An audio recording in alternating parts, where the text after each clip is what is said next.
Yeah, this is the sign here, right? Yeah, when they're coming up. Yeah, see? Yes. Nice. The Uber took about 30 minutes. Yeah, so this is it, guys. Bacardi rum. Yeah. Bacardi. Bacardi rum. Yes. And see the sign? Bacardi. Bacardi rum. This is the sign. This is the sign. Yeah. Good. Nice.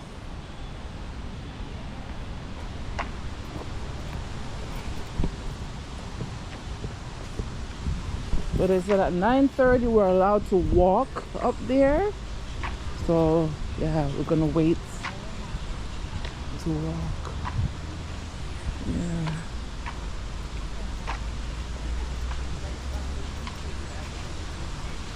You never heard of that before? So we'll wait.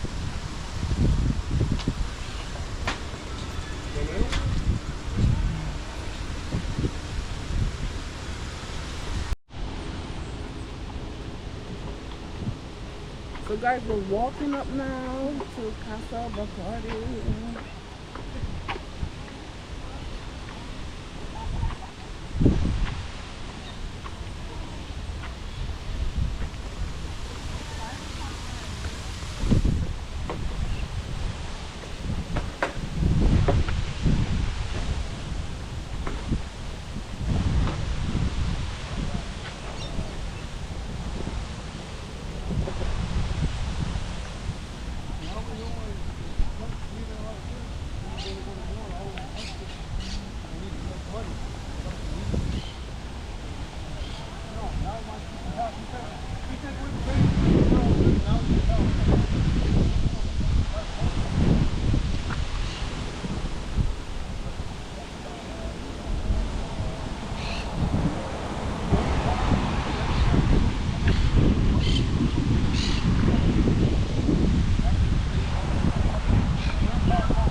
So guys, when you come, if you take a Uber here, they're gonna let you off at the entrance and you have to walk all the way to come up here.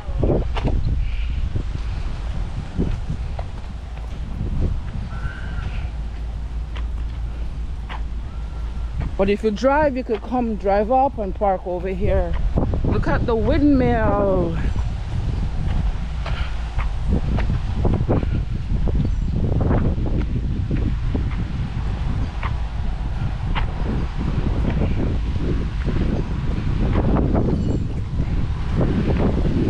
Oh, pick up and drop off is here. Pick up and drop off is here for the Uber. Ooh.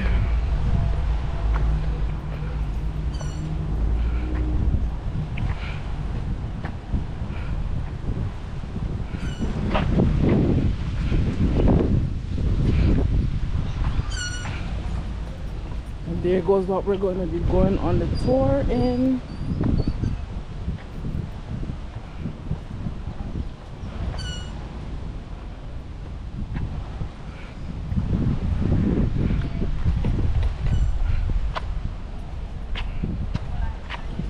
Ooh, get ready to rum.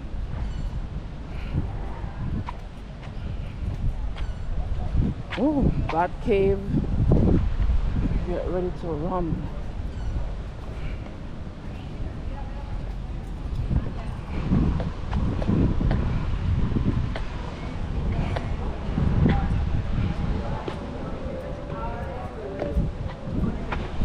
On the line. Ooh.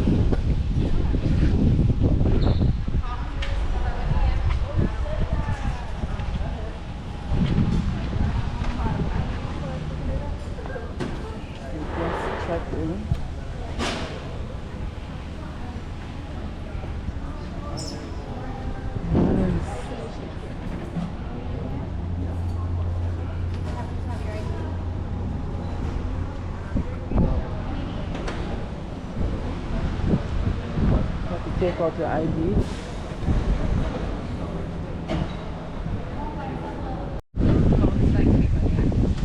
So guys, we're on the room tour. It's starting now, Bacardi.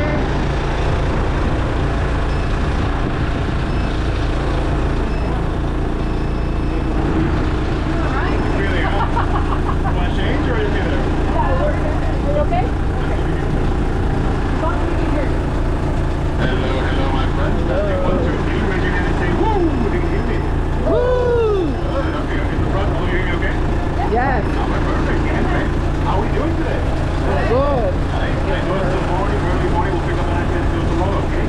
My name is Nayes. I'm happy and excited to do an interview for you guys today. Now, welcome to Bacardi, CASA BACARDI Rum Tour, aka the world's largest premium distillery. Now, this is your legacy experience, which means we'll be learning all about the magic of Bacardi, how it all began, the innovations, and just about everything you need to know. We're going to be seeing a little bit about the distillery over there to your left side, the production line, and then the inside portion is going to be engaging with the innovations done through the rum making process, and maybe even trying one out if you're good. Yeah, that sounds good. You want to get started? Yay! Yes.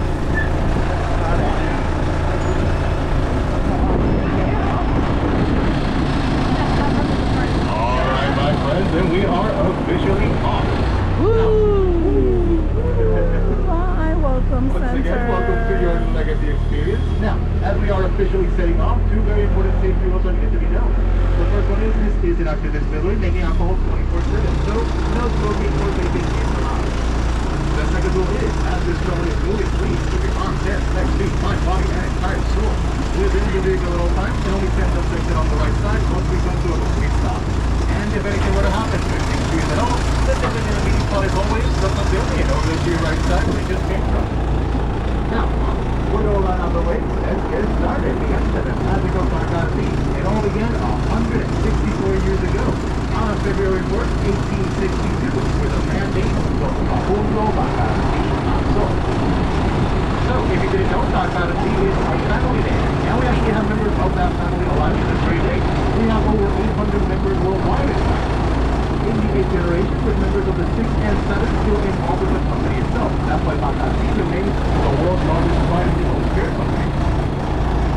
Now, Julio Bacardi established the first distillery in Santiago de Cuba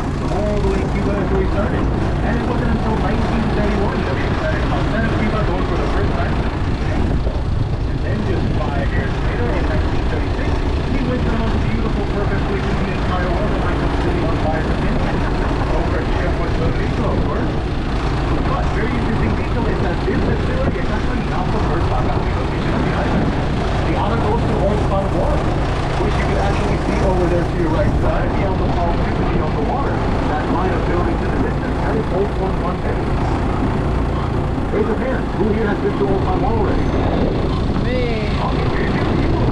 If you have not gone, I highly encourage you to do so, okay? And if you only went, go ahead. Yes. It's great. It is the oldest city of Puerto Rico, so it does have a lot of history and a lot to see. Now, it was in 1958, 22 years after establishing here, that we moved to Casani across the bay over here to the island's smallest municipality. And we acquired 137 acres of swampland. So all this you see around you actually used to be swampland. This used to be all swampland, guys. Over here on the left side, we have the iconic Bacardi fruit bag, the symbol of the bag. Now, I'll tell you all about the symbols and the meaning later, but for now, just know that we have been using this design since the very beginning. 164 years of experience. But the style of the design itself has changed over time. For example, on the left side, we have the more modern, realistic version that we use for our models and our logos nowadays. But if you look over to our right side, that's this beautiful shell-looking building, what we call the Bacardi Gallery. Right above the doorway, you're going to notice the more stylized design of the map. And that's the one that we were using before adopting the new one, which means some of you, including myself, started to get to know about that feature, so using that one instead.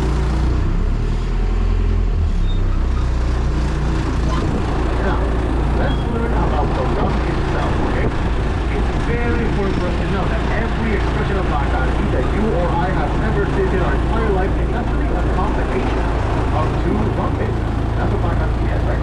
One of them we call aguardiente, the other one we call redestilado, or redistillate. And over here at Casa Bacardi, we don't officially consider it to be rum until those two things get joined up together. Before that, they're only ever known as rum bases, but not the rum itself. Okay, very important to know. In fact, we make a blend them right here, right? So if you look over ahead of us to the right side, that small building that says Bacardi at the top, you're going to notice that right behind it is a single column still. Yeah. Very shiny reflective on the outside. Now, that is where we make our first rum base, aguardiente, also known as our heavy rum base. Heavy because it has a lot of flavor and aroma straight from the bean in the fermentation process. Now, this one also has 85% alcohol content to it, which sounds like a lot because there is a lot of course. But it's actually less than our second rum base, which we make over there directly to our right side, the 4 columns still in the distance.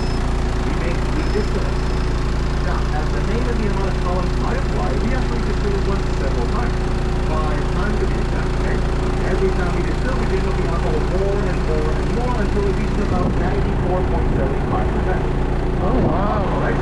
But in the process, we pretty much remove everything else that's not alcohol. That's what we call a light rum base, even though it has way more alcohol. Now, once we have these two rum bases, they're going to go through the aging process. And then, they're going to end up in that building over there with the green tinted windows that look out in corner. That is our blending facility. And it's there that Bacardi is officially born, right? Because the rum bases finish their journey. They ferment, they distill, they age, and then they blend over there. And Bacardi is officially born as the final expression. Now, once this is said and done, we're going to replicate it on a much larger scale, multiplying by the amount of people that are going to be consuming it worldwide. And then we send it over to Jacksonville, Florida, because that's where we have our bottling facility. So very important to know, we don't bottle Bacardi here. We send it over there, bottle them, and then distribute it to the rest of the world. In fact, also another important detail. Here at Casa Bacardi, we only ever make the classic expressions of the rum, which means absolutely nothing is added to our rum except just more and more time in the barrel. So, if you're wondering about things like Bacardi Black, Bacardi Spice, Coco, Limon, the ones that have flavor added to them, that happens over there in Jacksonville, Florida. Now, coming up over here to our right side, the building I mentioned earlier, this is actually the very first building ever constructed here in 1958. Wow. And it has a very cool name. We call This is the first building, 1958. Now, the Cathedral of Rum, like I said, is the first building, but it's actually those are the workers, the most important building in the entire world, at least for Bacardi, right? And rum lovers. Because this is where we keep our secret ingredient, something we know as the Bacardi yeast. Now, very quickly, I'll mention that to make any kind of rum whatsoever, we need 3 simple ingredients, okay? We need yeast, molasses, and water. That is it. But of course, the yeast molasses and water. is a very specific one, okay? It's a single strain of yeast that Don Facundo Bacardi himself discovered in Cuba over 164 years ago. And it's actually this yeast that when you use it to ferment, gives Bacardi its flavor profile, right? Without this yeast, you simply cannot make or replicate Bacardi any other way. It's way too important. If this were to disappear off the face of the planet or burn out, Bacardi would stop existing entirely, right? That is how important it is. Which is why this building is so important, because in the fourth floor, where you see the windows open, in a laboratory behind 3 sets of locked doors with only about 11 people in the entire world having direct access to it, we keep a sample of the original mother yeast. Meaning this is one of the oldest strains of yeast in the entire world. And like I said, important as it is, super top secret, without this yeast, there is no Bacardi. So remember, my friends, don't tell your friends, okay? Did you turn it up a little bit? Better volume? Yeah. Awesome. Now, as for how the yeast itself is used, over here on the right side, we have the very first part of the whole rum making process, fermentation. Now, I'll be telling you all about fermentation in more specific details later, but for now, just know that this is where the 3 ingredients come together, right? They begin the fermentation process. After that, we distill the product so that we can get our rum basis. After we have a rum basis, we age it after aging we blend. So even though there's a lot of complicated steps in the whole process, the 4 main pillars of Bacardi are fermentation, distillation, aging, and blending. Now, with all that being said, we are now arriving at the end of the trolley portion. So once we come to the complete stop, feel free to exit over on the right side. We are going to be entering the building on the glass door to the left of the mural, okay? And please take care not to leave any of your belongings, because once we exit this building, we will be walking back to the pavilion ahead of us. Okay, my friend?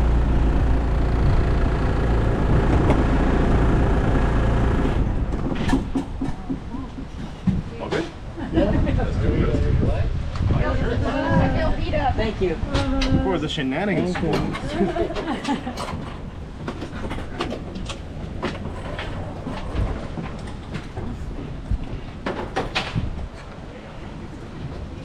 Okay, so now we're gonna walk inside.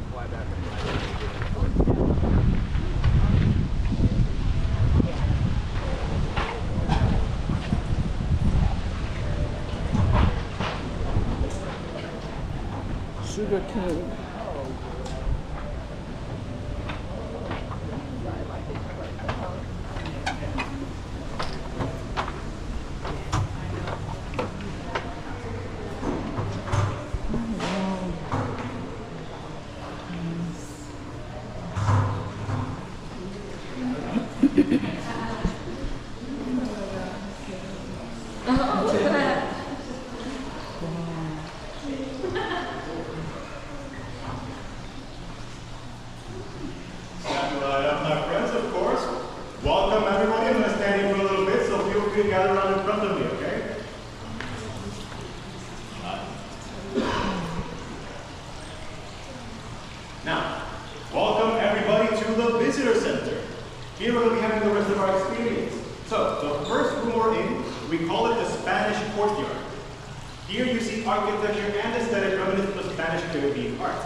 The reason we have this is because you find a lot of this in Cuba, Puerto Rico, and Spain back in the colonial era, right, when we were still colonies of Spain. Now, this hints at hidden legacies that not a lot of people know about. For example, everybody associates it with Cuba, because of course that's where the company itself was founded. But our founder, Facundo Bacardi himself, was actually from Catalonia, Spain. He was Spanish, that's why the combination of these different aesthetics, right? Yeah. Now, it was when he was 15 years old, he went over to Cuba, where he spent the remainder of his days. And during his time there, he spent 10 years trying to change and innovate the entire spirit-making industry. In fact, he created what we know today as the first light-bodied drum in history, in the universe, as far as we know. Now, before today, is that a term any of you have heard before, light-bodied drum? No. The learning starts now. Now, it might actually surprise you to know that light-bodied rum, every single rum that you or I have ever tasted is light-bodied rum, right? We just say rum is shorthand. What it means is it is consistent, palatable, and mixable. Now, the first light-bodied rum in history came out 164 years ago. You actually know what it is. Bacardi Superior Carta Blanca, the white rum, Bacardi Superior. That is the first thing that came out that we know as rum, right? Now, rum did exist before Bacardi for a long, long time, hundreds of years, right? But it was more of an umbrella term. It was a very altogether different substance, right? We called it aguardiente, which translates to fire water or burning water. You can imagine the sensation, right? We also had another name for it, by the way. We called it mata diablo. Anybody know what that means? Devil killer. So these names, and this, like, you can imagine the sensation that people got from drinking this, right? Aguardiente was an extremely harsh and unpalatable substance. Okay? Nobody liked to consume this stuff. The reason they did so? It's alcohol. It's there. It's accessible. Okay? It was so easy to make rum. Like I said earlier, you need 3 ingredients. Very simple ones, by the way. Yeast, molasses, and water. And back in the day, you didn't even have to worry about one of them, which is the yeast, because people use something called a wild fermentation process. Now, yeast is a living microscopic organism, which means it can have different strains. And depending on the strain that you use, you're going to get a very different flavor. So, wild fermentation means you mix molasses and water, leave it in some corner of the room, and then you allow the yeast in the atmosphere to start fermenting those sugars. But the problem is, there are hundreds or thousands of different strains in the atmosphere.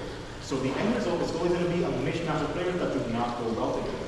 That's why it was super, super unpalatable. But like I said, super easy to make, so that's why people mainly consume it, right? But it was more of an umbrella term because if you use this method, you would get a very inconsistent flavor each and every time. So there wasn't this one thing that really tasted like rum. You just didn't use rum to describe anything you fermented using sugarcane. In fact, you could ferment 2 batches side by side in the same room, and they would have different flavors between them because all the yeast is so different in the air. Now, ultimately what Facundo wanted to do was make it accessible and also palatable, something the public could actually enjoy. And that's why he spent 10 years, trial and error, making Bacardi Superior, changing the world and our lives in the process. Now, we'll learn all about the innovations he made later, but now I want to talk to you about the bat itself, right? The symbol of the bat. Super iconic, it's been around for 164 years. Anybody here know why we use it? Would you like to know? Yeah. Now, it all begins with Facundo Bacardi and his wife, Doña Amalia, okay? By the way, remember that name. Doña Amalia is a key central figure in this story, okay?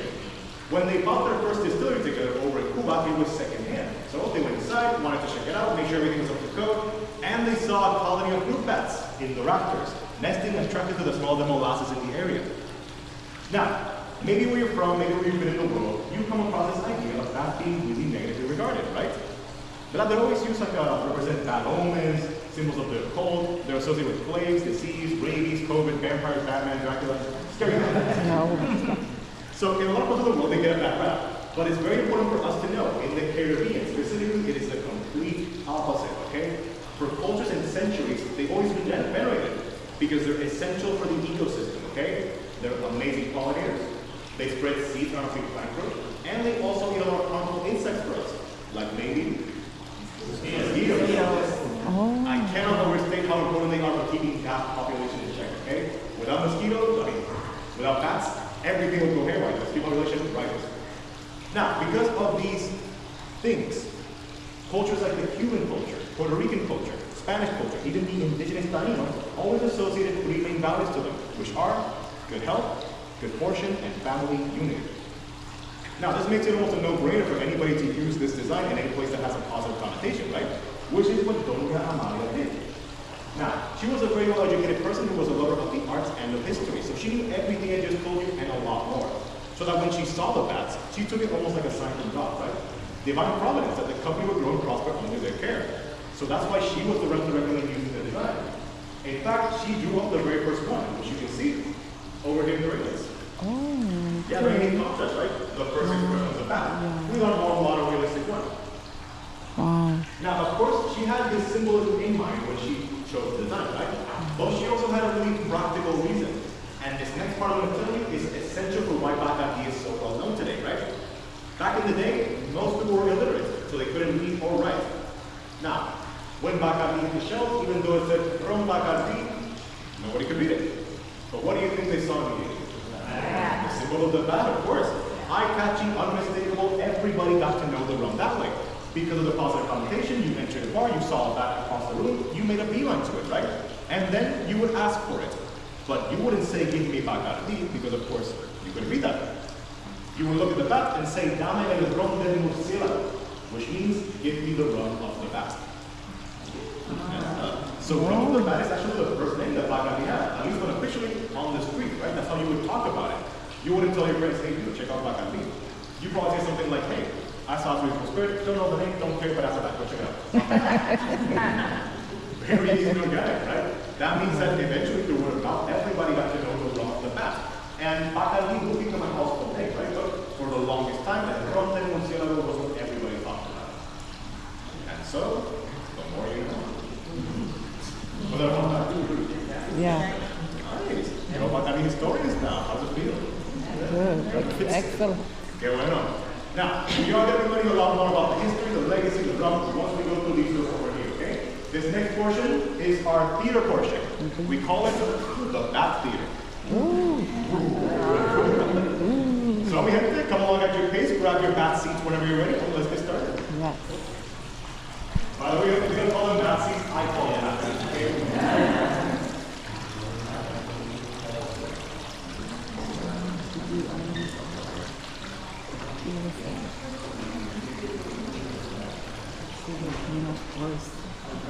In every rum tour, I've seen sugar cane.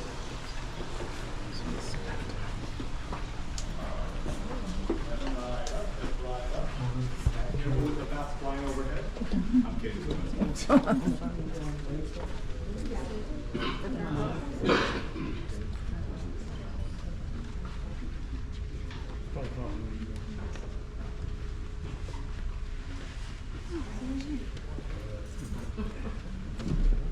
Welcome, my friend. Welcome to the Bat Theater.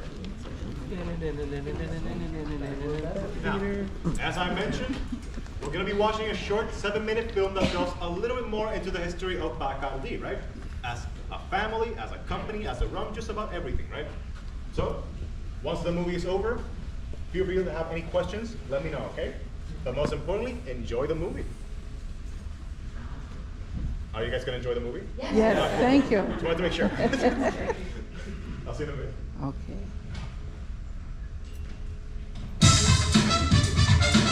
Welcome to our home. Bienvenidos a la Casa Bacardi. Your journey today takes you from our humble beginnings more than 150 years ago to our status as one of the world's favorite premium rum brands. Our story begins on February 4th, 1862, in Santiago de Cuba, where our founder, Don Facundo Bacardi Mazo, began experimenting with the distillation of rum. He began by questioning every step of the process. After fermenting the sugarcane molasses, he distilled the spirit using methods he invented.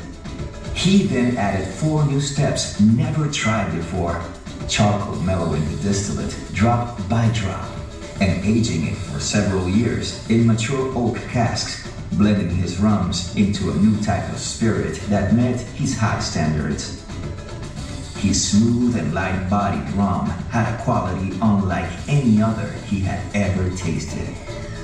In order to supply his rums beyond his friends and family, he purchased a small tin-roof distillery for the price of 3,500 pesos. After entering the distillery, his wife Amalia noticed a colony of fruit bats hanging from the rafters.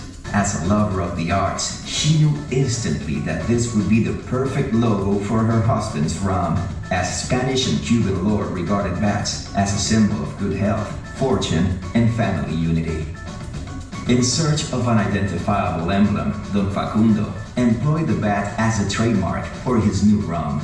Bacardi rum became known as El Rum del Murciélago, or the rum of the bat. Since 1862, Bacardi rum has been awarded more than 550 times in international expositions and competitions, including the distinguished gold medal awarded in Barcelona in 1888.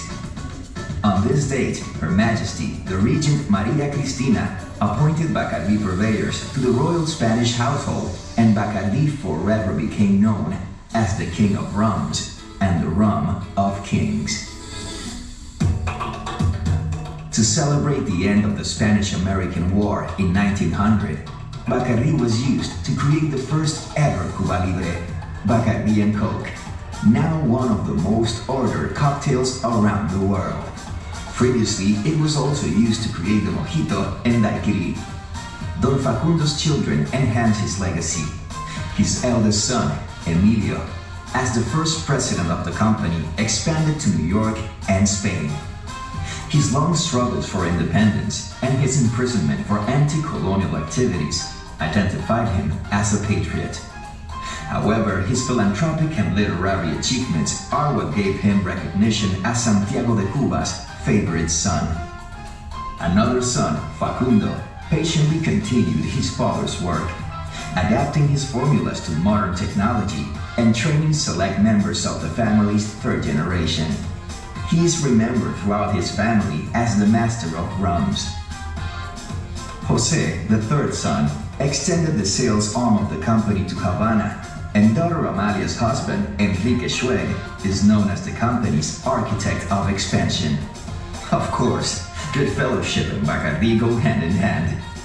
Throughout its history, Bacardi as a company has had the ability to turn adversity into opportunities. Take Prohibition. America's unsuccessful experiment was the company's gain, as the Volstead Act prohibited the consumption of alcohol in the United States, so Americans turned to Cuba for fun and enjoyment. Havana nightlife and the dramatic Art Deco style building, Edificio Bacardi, became an international icon for style and sophistication.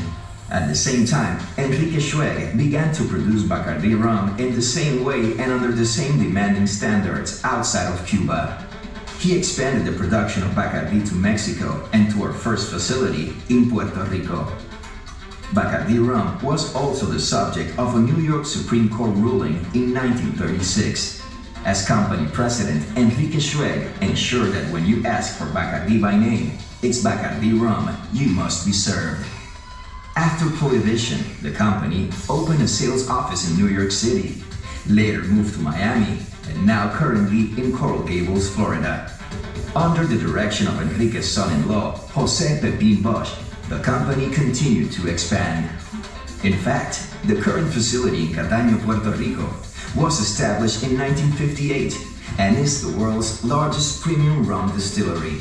Christened by then Puerto Rico Governor, the Honorable Luis Muñoz Marin, as the Cathedral of Rum. 3 years later, the Bacardi Visitor Center opened in Puerto Rico and has been welcoming guests ever since. In 1862, our founder's son, Facundo, planted a coconut palm in front of the distillery in Cuba. The building grew around El Coco and gave rise to the legend that Bacardi would survive in Cuba so long as the palm tree lives.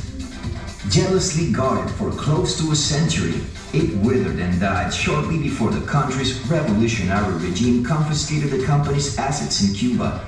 Shortly after, the Bacardi family, along with a multitude of their countrymen, went into exile. Exile Pepin Bosch masterminded a global expansion. With the company's iconic rum trademark and secret formula safely outside of Cuba, by 1978, Bacardi rum became the #1 premium spirit brand in the United States. The following year, #1 in the world. Following the exact formula, distillation and mellowing techniques pioneered by our founder in 1862, Bacardi continues to be at the forefront of innovation, like the first rum that ran from our stills. New expressions of Don Facundo's masterpiece continue to bear his trademark, a trademark of quality and excellence that is recognized the world over. Whether you say Bacardi or Bacardi, we welcome you to enjoy our premium rum aged under the sun. So you see, there's more than meets the eye. Bacardi is a tradition of unparalleled commitment and a passion for making the world's best rums for your enjoyment. On behalf of the Bacardi family and our employees, we welcome you to explore Casa Bacardi.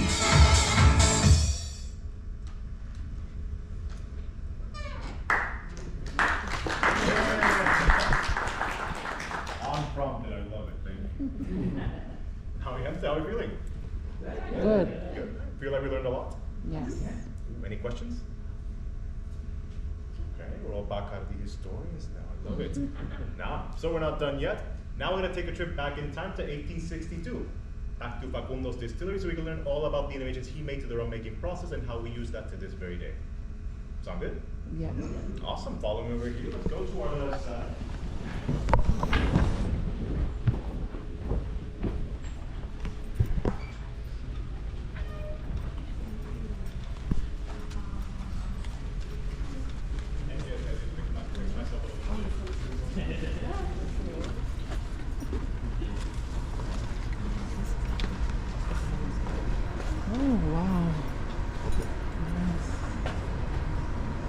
Welcome, my friends. Welcome to Facundo's distillery. So here we have a replica of the very first one that he had over in Santiago de Cuba. Now, we're still using the very same process that he pioneered 164 years ago, right? We simply have much better technology. For example, we have 21 fermentation tanks, each one with a 50,000 gallon capacity. Still a lot. But back in the day, that single one was all that he was using over there at the top. Quite the contrast in scale, right? The operation has changed a lot faster, a lot bigger, more mass producible, but it's still the same method he was using. So I'm going to talk about what he used to do. Now, in that container, you put 3 ingredients: the yeast, the molasses, and the water. Very nice. I'm going to quiz you guys later, okay? Just in case.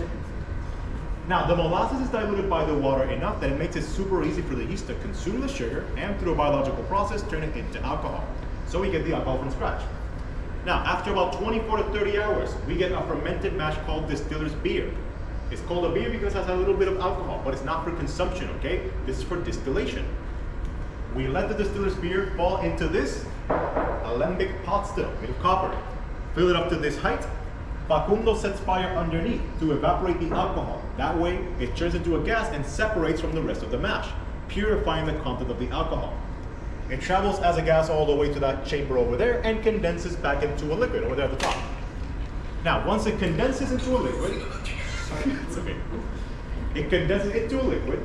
It has way more alcohol to it and a lot of flavor and aroma straight from the yeast in the fermentation process. That's how we get to our 85%, right? Now, aguardiente, the first rum base we make this way, is the DNA of our rum. Earlier I told you that the yeast is what gives Bacardi its unique flavor profile, which means that the aguardiente is what brings forth a lot of that flavor. Now, we set that aside and we do the exact same thing to another batch, but instead of distilling one time, we distill 5 different times. Every time we distill, bring up the alcohol more and more and more until it gets to its 94.75%. So, once these are made, they're going to go through the aging process, and that's how they acquire different properties. So, if you want to learn more about that, follow me over here to the back of the room. Thank you so much. Now, as you're making your way over here, you're going to notice 2 copper pipes above you, coming from the condensation chamber. So, it's very important for us to know. Yes, of course, get closer. It's very important for us to know that the rum bases themselves are the things going through the whole process, okay? Bacardi is just something that comes into existence at the very end. But the rum bases ferment, distill, and age on their own independently. So that's what's gonna go on here. The rum bases each deposit into their own containers. Then they're gonna filter through this container filled with a secret charcoal blend, okay? This is called charcoal filtration. By doing this, we can get the harshness from the rum out of it, right? Extract the harshness, shape the dominant flavor profiles that we want. This is what makes it light bodied, as well as a single strain of yeast, okay? This is super important. If we don't filter through the activated charcoal, the rum will still be too harsh to drink, okay? No matter how perfectly we make everything else be. So, we filter, then it's gonna land in their American white oak barrels. Now, this is when the aging process starts. We can keep them there for like 2, 4, 8, 10, 12 years. It's gonna acquire different properties as the time goes by. So this is really the main difference between all of Bacardi. They all start out the exact same way with 2 rum bases blending together. But the rum bases themselves are going to be different depending on the age that we give them, so that when they come together, they bring different properties. And that's how you get Bacardi. And so now you know the secret. You can make Bacardi at your house. Any questions so quick? We don't know the yeast. That's a you problem. I told you where it is. But don't use my name in the catcher. Now, any questions about the whole process? Are you maybe ready to learn about the rum itself, the different ones, and maybe even taste one of them at the end? Yeah. Awesome, then follow me over here. Come along, my friends. The end of the experience is called the Havana Bar. That is the final room we're going to be visiting and talking about the rum itself. Nice.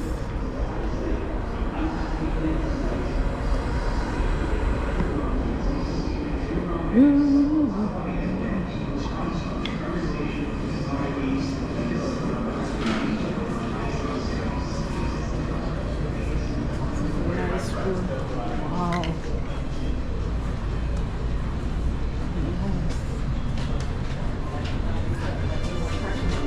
Barrels of rum. I want to be quarantined in here.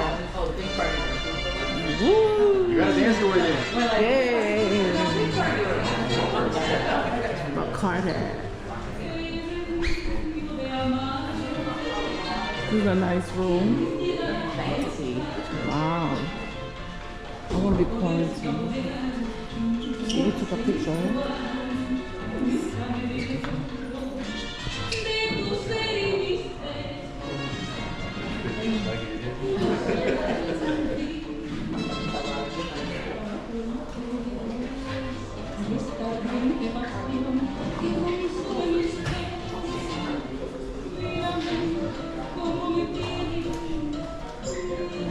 Which one I'm going to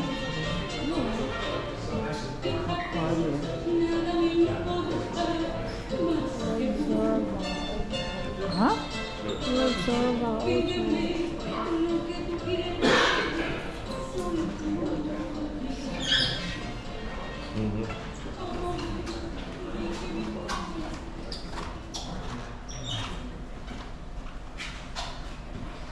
Surprise.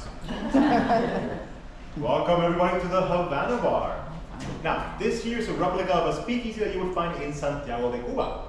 Over there you find Bacardi on the shelf, so it's here I want to talk to you about all the classic expressions that we make, okay?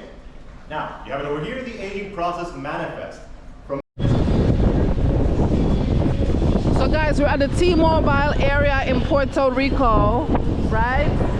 We're gonna go inside, but I want to just show you guys, if you want to do the zip line, right? This is the place. Yeah, this is the place. Look at this. Yeah, that's for arcade games, climbing the wall, zip lining. Come right here, guys. And the place is Toro Verde Urban Park, which is this sign right here. Yeah. Toro Verde Urban Park, the zip line, guys. And where is the zip line? It is up there in the sky. I don't know if you guys can see it, but yeah.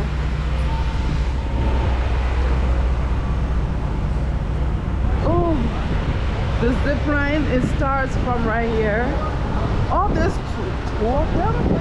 It's right here up in the sky. Yeah, so that's the place to zip line. So we're gonna go inside. It's early, it's about lunchtime and stuff like this. Oh, they have a code of conduct as well. Very nice. I have a question, right? Do you have any local like restaurants here that have Puerto Rican food? Yeah. Once you get to the middle, you see where it says arena up there? Yeah. Once you get there, take a left. You'll A see left? some. Oh, okay. Excuse me, Alright, sir. thank you. Excuse me, sir. So this is a T-Mobile building, guys.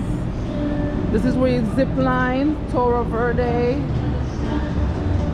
You want to go in and ask them how much it is? Oh, it's not open yet? What time do they open? You check all the doors? That you don't have to go out? Oh. Ooh, look at this. If only it was a real one. one, I would take it home. What? They have the bathroom here at the entrance. What? Oh, you're lucky. Pudgy's Pizza. So it's like a galleria of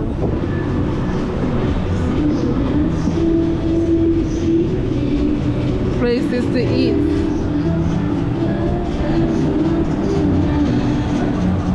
Bato. Let's check out the galleria here.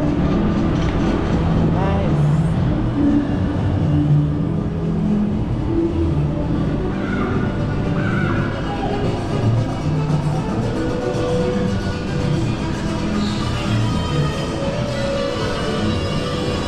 Pudgy's Pizza.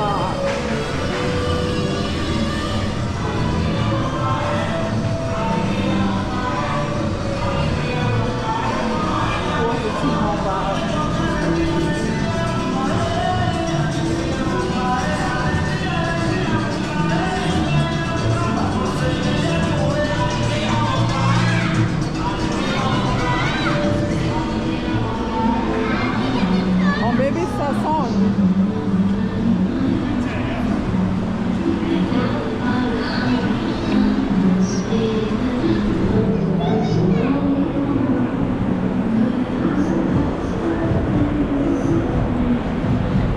Cocina Criolla.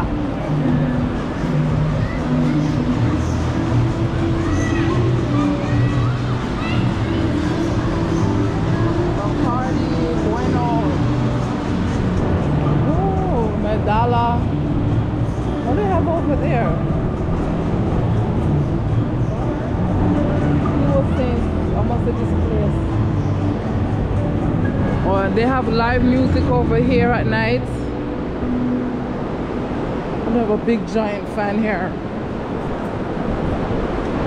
This is the T-Mobile place, guys. They have live performances up here at night. At night, this place turned into a it turned into a dance theater at night. Oh, look at even the walls have stuff. Coca-Cola Music Hall. Wow, nice. So if you're coming to Puerto Rico, guys, make sure you guys come to the T-Mobile building, okay? Make sure you guys come, check it out. They have like various restaurants around, like if you want steak, burgers, if you want nachos, whatever you want, they have it here. Tacos. Oh, they have al pastor. Tacos. Rum bar. So like a various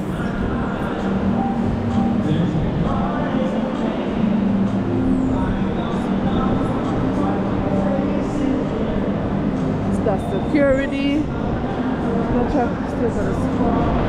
Woo. You're able to sit down over there. Nice. So we're gonna try the taco place here.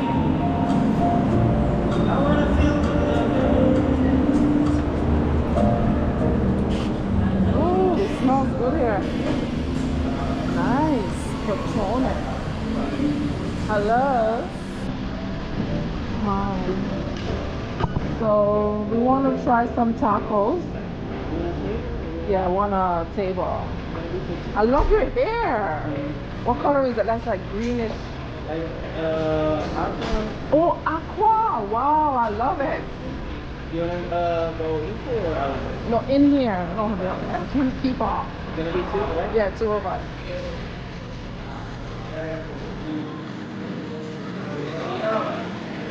This place is nice. We're gonna have some tacos.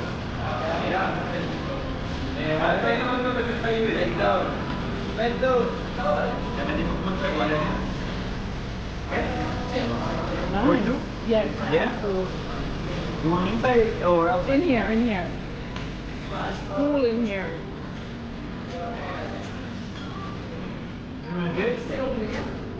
Okay.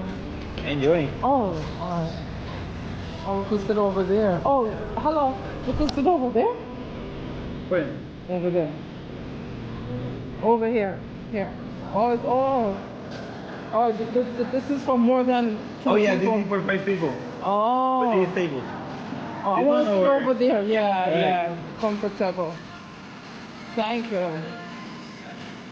Yeah, this is fine. Ooh. What's the name of this place? So guys, we're here. We're gonna have some cacao with the meal. So we're waiting to have the menu. Nice.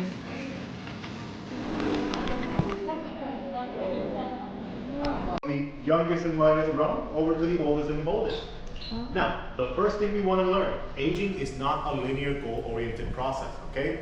We don't try to age for the most amount of years because that's just the tastiest rum there is. That is a misconception, okay? At each stage, all of these rums have a very unique property to them, right? For example, this is not a stronger version of this, and likewise, this is not a stronger version of this, and so on and so forth, right? At every year, the chemistry in the barrel changes the properties of the rum itself. So these are going to have vastly different properties between them, which means they are very good for specific things. And this, even though of course it takes a lot more time to get to, it has a lot more complexity to it, is not inherently better than the white rum. They just have different jobs and different palates that could appreciate them. Now, let me talk about all of them and what you can use them for. The first two, we have the original recipes from Facundo Bacardi himself. Bacardi Superior Carta Blanca y Bacardi Carta Oro, white and gold. This is a blend of rums 1 to 2 years old. By the way, I'm going to be referring to all the rums as rum blends because they can have different ages of rum bases inside of them. For example, this being 1 to 2 years means that it could have aguardiente 1 year old, redistillate 2 years old. Put together, rum blend of 1 to 2 years. Now, this one put us on the map 164 years ago. It's the first thing that came out that we call rum. So is there anybody here that has never seen this bottle before in their life? Impossible, right? Is there anybody who feels like they've seen it too many times? Exacto. Probably everybody here and their grandmother and their great-grandmother has seen this rum. 164 years is a lot, and it's the first thing that came out that we call tasty rum, right? Now with this, being so old, it's a very historical rum. It's made a few classic cocktails in its day. For example, anybody heard of the mojito? Of course, this made the first mojito ever, right? Because it's so light, it's not gonna overpower a light ingredient, like the mint, okay? Very specific. Now, all of us here, we go to parties or events, and we've seen this rum there, right? We have mixed it with several different things. And it's because it's so versatile, right? It's so light, it's not gonna overpower anything. The inverse is true. It's very easy to overpower this rum if you use it in things that are very strong. For example, who has made piña colada or coquito? Coconut, pineapple, very bold flavors. When you use this rum, it gets overpowered very easily. But I'll talk about that more a little bit here. Now, in this one, it made the mojito, it made the first daiquiri, which in case you don't know what it is, what if I say daiquiri? Daiquiri, just a Spanish form of saying it, right? It made the first one, it made the first Internacional, it made the first Daisy de Santiago, and so on and so forth, right? This opened the door to a lot of what cocktail culture came to be. Now, we have over here Bacardi Gold. Anybody here who has not seen this one? Well, both are the exact same age, right? 164 years. This one is a blend of rums 2 to 3 years, so a little bit of extra time, but it makes all the difference, right? This is what you would use to pair with stronger ingredients, things that have more complexity in their notes, something more acidic, like let's say Coca-Cola and lime juice. What does that make? Oh, I got different answers. Cuba Libre, rum and coke. The answer is Cuba Libre. Exacto. This is very specifically a Cuba Libre. But if you said rum and coke, you're not completely off, because if I switch the ingredients and use this rum, then it becomes a rum and coke. Ooh, racist, I'm gonna blow your minds. Because if I mix these ingredients with this rum, you know what it's called? Rum and coke. And if I mix it with this one, what is it going to be called? Rum and coke. And over here? Rum and coke. And over here? Rum and coke. Expensive rum and coke. But it's all rum and coke all the way through to infinity with every single rum, okay? The only way it's ever going to be a Cuba Libre is if you use Bacardi Gold, okay? And the reason why is because Cuba Libre is a cocktail. Rum and coke is a drink. okay? And these are not the same thing. These are not interchangeable, okay? A drink is a completely subjective experience, super personal to you. Whatever you want to get out of it is what you put into it. For example, over here, we find that in a lot of events, a lot of different juices we can use, right? So we mix it up depending on what we like. That is a drink. Because a cocktail, very specifically, has a set list of ingredients, and most importantly, it has context to it, historical context. The Cuba Libre has a lot of history and a reason why it was invented. So, in 1898, right after the Spanish-American War, Cuba stopped being a colony of Spain. And as the story goes, it was due in part to the help of US troops that were stationed in the island, so that when the war was over, the two of them got together and decided to put forth what they considered to be their best, in terms of drinks at the time, of course, right?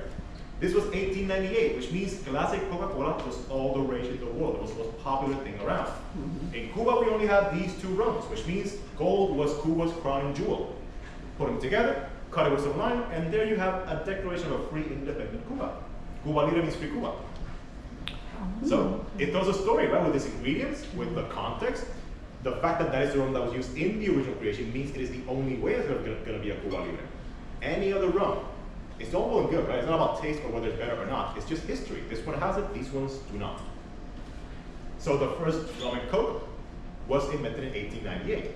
Because Cuba Libre is technically, of course, rum and coke. It just has a very special place in it, right?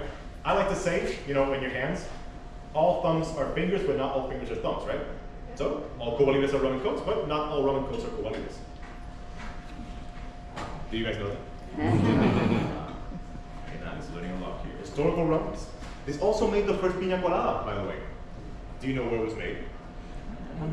Puerto Rico. Puerto Rico, exacto. The specific place, we don't know. And you ask anybody here, nobody knows the real place because it's the piña colada. Everybody wants to have the credit, right?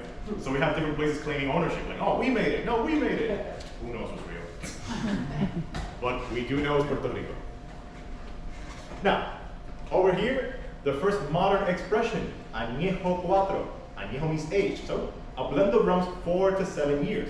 We always put the youngest year in the bottle so you know that at least that amount of time has gone into the whole process, okay? With this one, this is the premium mixing rum, okay? This is very intense. If you put it in your rum and coke, for example, you're gonna overpower the coke. If you put it in something like the mojito, you could do it. It's really good. It adds complexity, but you have to use more of the other ingredients to compensate, right? Because this is gonna overpower very easily. The thing that this works best in, it tells you right there with this design. Tropical palm trees means tropical cocktails and drinks are what you want to use this for. Things like piña colada is excellent, coquito as well, rum islander, anything that has passion fruit, tamarind, all these things, excellent choice. I said over there, the gold invented the piña colada, but this one perfected it. Because it's so intense and bold, it's going to cut through anything you throw at it. Pineapple and coconut, passion fruit and tamarind are extremely intense, okay? They're going to overpower the white rum immediately. In fact, if anybody here has made piña colada or coquito using the white rum, you probably know that you have used a lot of rum, right? It's super normalized here. But it's not because it's the best one for the job, it's because it's the most accessible thing around. Because whenever you do a taste test with those cocktails, you don't taste the rum, no matter how much you put in, because everything else is overwhelming it. So what happens is, your hand slips, it sneaks up on you, you waste more product, right? Come on, okay. Overall, you're not getting what you want in the taste, and you are just getting the bad things, right? But if you use this rum, both of the problems go away. You're gonna use a little bit because you don't have to use that much to get to where you need. It saves you money in the long run and it gives you the profile that you want. Has anybody ever used this one, by the way? No? Yeah, it makes sense. This one came out around 9 years ago. It replaced another popular one that we had in the lineup. Maybe you guys know it a little too well. 151. Those relatable laughs. I get you. This one replaced it in the lineup. It's meant to do a similar job, but it has the standard 40% alcohol. So it's not going to be too overpowering as well. Now, those are the mixing rums. These are the sipping rums, okay? Totally different game. At the 8 to 10 year mark, all the sugars from the barrel are absorbed into the rum, making the profile a lot sweeter and also a lot smoother, okay? This one has more viscosity to it. This is my personal favorite rum, which means I have a lot to say. Start taking notes. With this one, it's so versatile, you're not even gonna believe what you can use it for, right? So you can drink it, right? You can if you want a cocktail, I believe the old-fashioned, a rum old-fashioned with this rum is excellent, okay? You can also have it neat, or you can also have it on the rocks. But if you use ice, I recommend you freeze coconut water instead of using regular ice water. Oh. Yes, changing lives. Because as it melts, they're watering down the rum and just add more flavor to it. So really good experience, much better mellows it as well. But let's get creative, okay? Because I think where this rum really shines is in food and dessert. Now, you've all tried rum cake, maybe. Yeah. Use this rum, you're never gonna go back. But you can also use it for crème brûlée. Mix it together, right? You can also use it for tres leche. You can use it for flan. I recommend vanilla flan specifically. You can mix it with ice cream. I recommend vanilla and butter pecan. These are pro tips. By the way, I'm not telling you to eat these things and then drink it. I'm telling you to mix them. And also maybe have it on the side to drink. You can also mix it with maple syrup. Put it on your pancakes, French toast, waffles, egos, whatever you like. On a Saturday morning when you have more else to eat. Unless you want a fun and last day of work. Now, any barbecue fans? Ooh, mix this with your barbecue sauce, okay? Really excellent stuff. In fact, if you want to be even fancier at the cookout, use a little bit of this, just a tiny amount, okay? It goes a long way. Pour it on the charcoals, then close the lid, okay? Because the steam and the vapor gets absorbed into the meat itself. Wow. Yes. I love that I'm just rearranging your brain chemistry. What else? Oh, I have not tried this one personally, but someone, like a lot of people have told me already, that bananas foster with this rum, excellent choice too. Can you tell us my favorite one?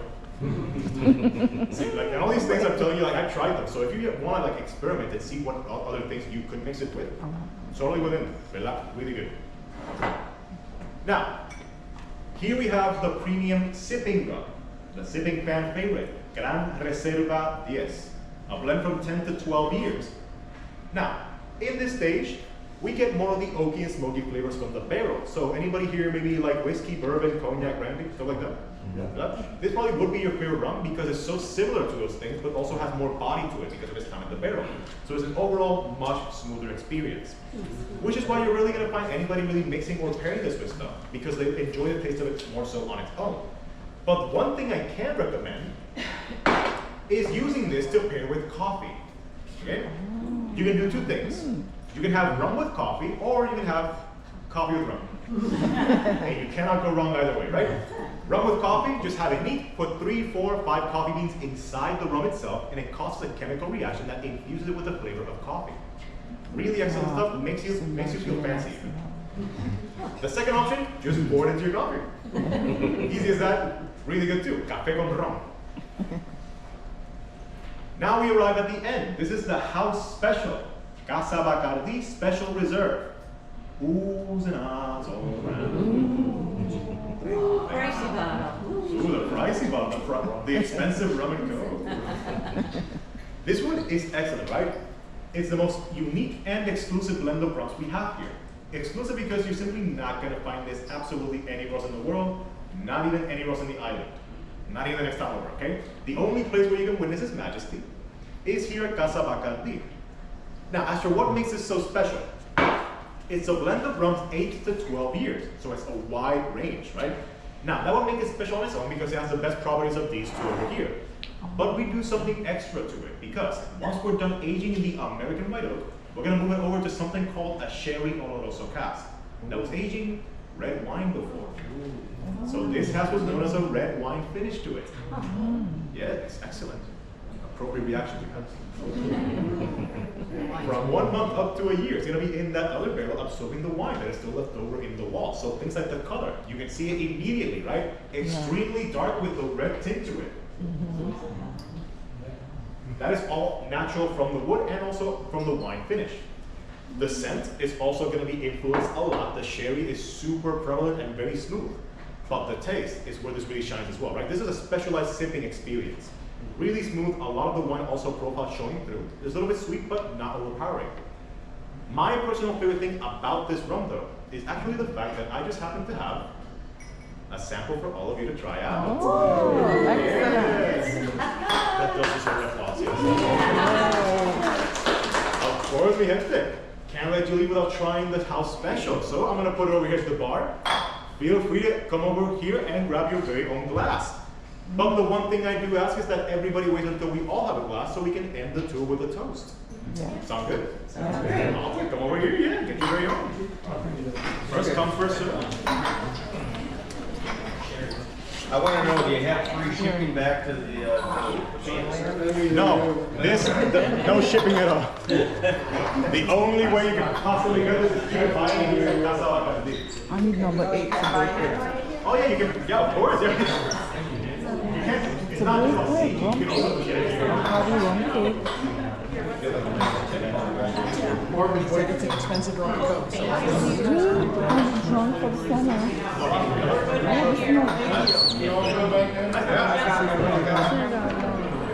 What? It's 180. No problem. I have to try the special blend of rum. Yeah. I got a quick question. What's up? I don't want to drink it. We can usually get to about 22 years because that's like the end. Rum doesn't age indefinitely, it evaporates over time. So the cutoff year is 22. After that, there's no rum in the barrel. All right, my friends, we all have a glass? Yes. Pues raise with me with your left hand. Left hand. The left one makes it taste better. Only if you believe it does. That's because in Puerto Rico, always the custom with the left because it is closest to the heart. We're so romantic like that. Now, thank you all so much for being here. On the count of 3, we're going to say salud, like we do over here, okay? Una, dos, tres, salud.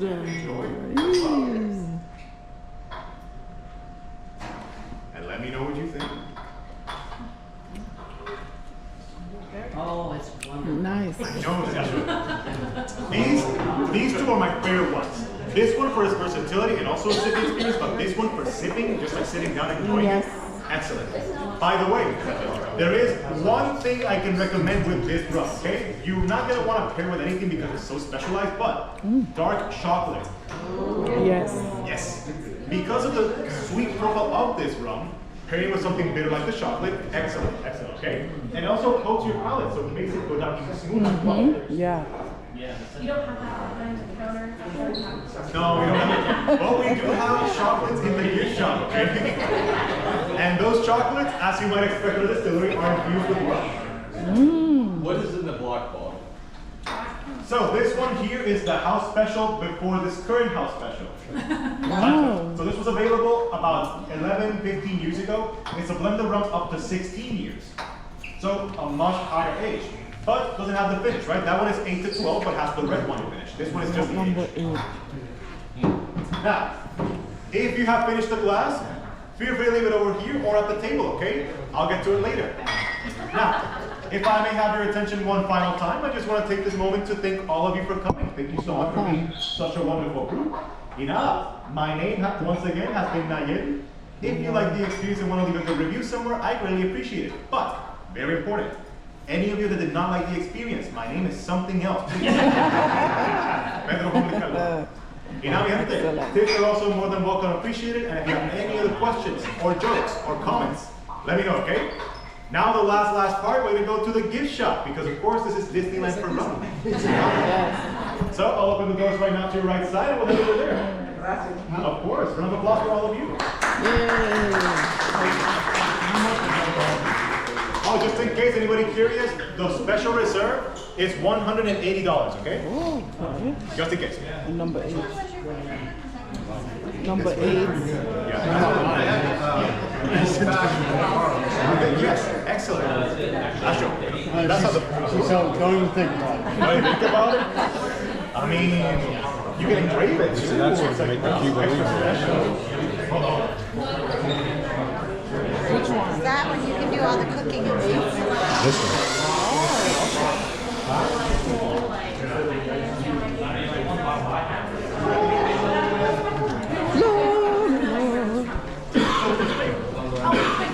And the tour is ended, guys, in the gift shop. The rest of the variables, the American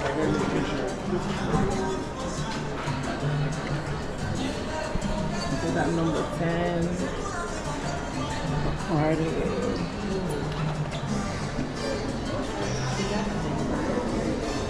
Oh, number 8. See number 8 here.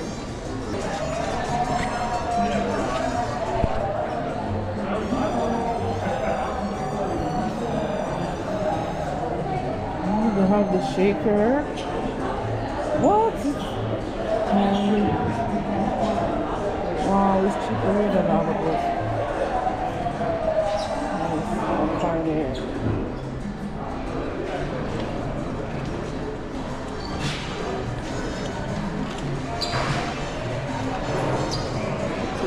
The tour ends here, guys, in the gift shop.